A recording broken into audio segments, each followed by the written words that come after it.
And they're very painful. Wow. And the only thing that has actually worked is this straw. So I'm gonna drink it now.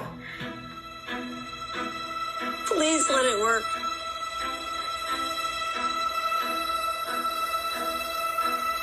No hiccups. Wow. That's crazy.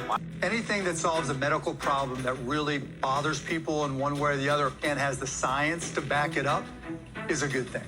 This will become part of everybody's medicine cabinet, guaranteed. Yeah. This doctor has finally solved the hiccup problem. When I was a kid, my mom would always say, hold your breath if you have hiccups, and that never really worked. This hiccup straw is clinically proven and has an impressive 92% effectiveness rate. So I linked it on TikTok Shop on the link below. It's on sale.